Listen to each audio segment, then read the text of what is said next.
నాయకులు చాలా విషయాలు చెప్తా ఉంటారు. ఫ్రీగా వచ్చింది కాబట్టి ఆ రోజు మీరు చూస్తే అపోజిషన్ లో ఉన్నాడు కాబట్టి 10 లక్షలు ఇస్తామని అనౌన్స్ చేసి వెళ్ళిపోయాడు. ఇచ్చాడా అని నేను అడుగుతున్నా. 5 ఏళ్లు ఒక పైసా ఇచ్చాడా అని అడుగుతున్నా. వరదలు వస్తే మిమ్మల్ని చూశారా అని అడుగుతున్నా.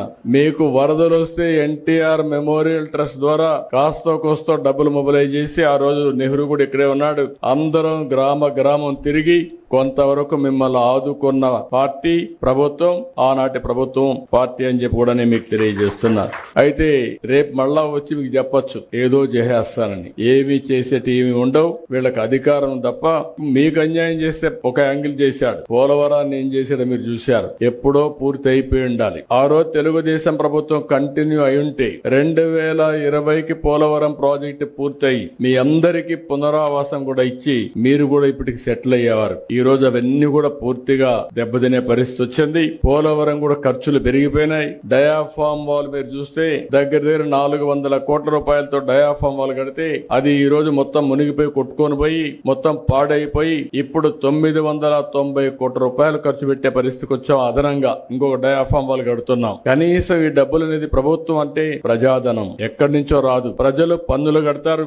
ప్రభుత్వం సమర్థవంతంగా ఎక్కడికక్కడ విషయాలన్నీ పరిష్కారం చేసుకుంటూ ముందుకు పోతాం. ఏ ఒక్క పైసా మేము ఖర్చు పెట్టినా అది మీకు చెందాలి. మీ డబ్బులు ప్రజల సొత్తు, మళ్ళా ప్రజల కోసమే ఖర్చు పెట్టాలి తప్ప దుర్వినియోగం చేసే హక్కు ఎవరికి లేదని కూడా విజ్ఞప్తి చేస్తున్నా. అందుకే ఈ రోజు ఒక సిస్టమేటిక్ గా మీరు చూస్తే ఎప్పుడైనా పోలవరం ప్రాజెక్టు కడితే 5 సంవత్సరాలు ఆ ముఖ్యమంత్రి ఎప్పుడన్నా కనపడ్డా అంటే రాకపోతే ఏ విధంగా అవుతాయని అడుగుతున్నాను. నేనైతే 5 సంవత్సరాల్లో 33 సార్లు వచ్చా. సోమవారాన్ని పోలవరం చేసుకున్నాను. ప్రాజెక్టు పూర్తి కావాలి. దీనివల్ల రాష్ట్రం లాభం పొందాలి. నష్టపోయిన రైతాంగానికి పునరావాసం కూడా కల్పించాలి. పేదవాళ్లకు పునరావాసం కల్పించాలనే ఉద్దేశంతోనే R&R ప్యాకేజీ గాని ఇవన్నీ ఆ రోజు తీసుకొని ముందుకు పోయాం. ముఖ్యమంత్రి గారికి నమస్కారాలండి. నా పేరు రమాదేవి, కుకునూరు మండలం కివాక. మాకు కూడా R&R పడ్డాయి.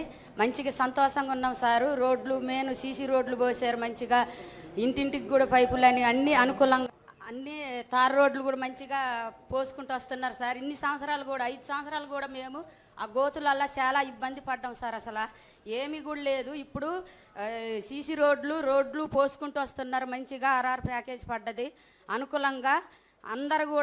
మేమందరం కూడా సంతోషంగా ఉన్నాము. మన ప్రభుత్వం వచ్చిందన్న ధైర్యంతో అసలు మేమైతే ఎంత ఉత్సాహంగా ఉన్నామంటే సార్ అసలు మామూలుగా లేము సార్.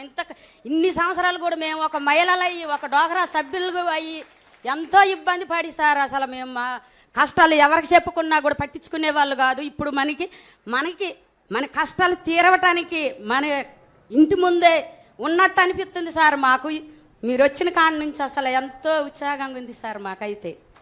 అలాగే మాకు గోదావరి వచ్చినాక కూడా 5 రోజులు పోయిన గతం ప్రభుత్వం ఉన్నప్పుడు 5 రోజులు ఉన్నాం సార్. ఎంతో ఇబ్బంది పడ్డాం. ఇంత లోతు బురదలో కూడా ఉన్నాం సార్. అసలు మమ్మల్ని పట్టించుకున్న ప్రభుత్వం లేదు.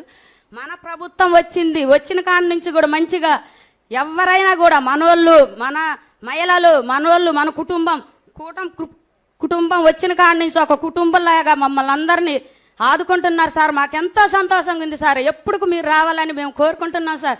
అంతకుముందు కూడా మేము మీకోసం కూడా అంత ప్రభుత్వం ఉన్నప్పుడు ఆడవాళ్ళని ఏడిపించిన మహిళలను ఏడిపించినా కూడా మాకు ఇప్పుడు ధైర్యంగా వచ్చింది సార్. మీరున్నారన్న ధైర్యం మేము ఎవరికి కూడా దడవం సార్. ముందుకు వెళ్తాం సార్. వాళ్ళు బటన్ నొక్కి చూపెట్టారు సార్. మేము మహిళలు బటన్ నొక్కి చూపెట్టాం సార్. ఆయనకే చేత వద్దు అనుకున్నారు సార్. మేము చూపెట్టాం సార్.